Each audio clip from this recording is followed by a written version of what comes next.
The Gracchi Brothers, heroes for the plebeians and sources of innovation to Roman society. The Gracchi brothers were the sons of Cornelia and Tiberius Gracchus, as well as grandsons of the great general Scipio Africanus. Tiberius Sempronius Gracchus, born between 169 and 164 BC and killed in 133 BC, was the first of the two brothers and was also a major source of reform.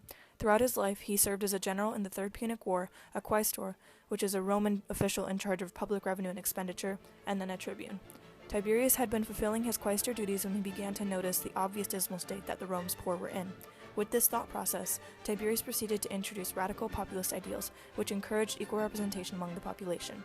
Tiberius only ruled for a short time, but within that time he was able to change the political mindsets of many and introduce agrarian laws that would later be better carried out by his brother.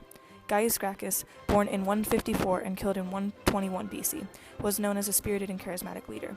While some viewed his enthusiasm as a way to avenge his brother's death, others saw these characteristics as favorable and welcoming in a society filled with arrogant power figures and corrupt leaders.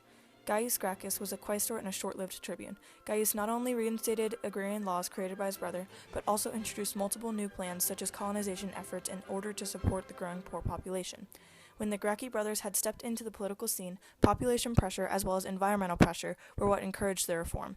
Tiberius introduced the Licinian and Sempronian laws. The Licinian law, written in 367 BC, imposed a law that stated that one person could not own more than 310 acres of land. The Sempronian law, written in 133 BC, forced landowners to return their illegally owned land to the poor. While implemented by Tiberius, they were better carried out by Gaius.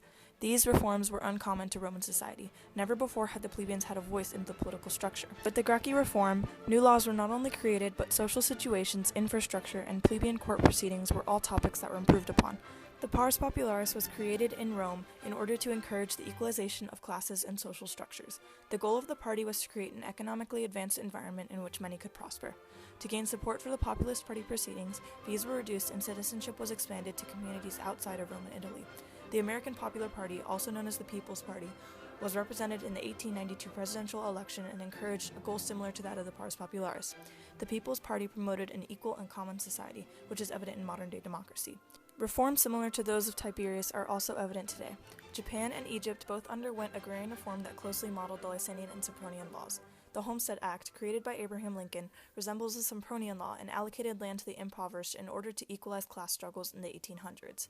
As stated before, this reform was uncommon to Roman society. This encouraged resistance from the Senate. Due to the fact that the Senate was appointed, many senators were those that made up the minority wealthy class in Rome. Therefore, the last thing they wanted was for increased plebeian privilege.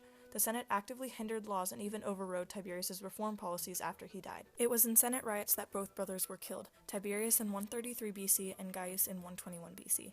It is safe to say that the brothers' main focuses were the recognition of flaws in the Roman Republic.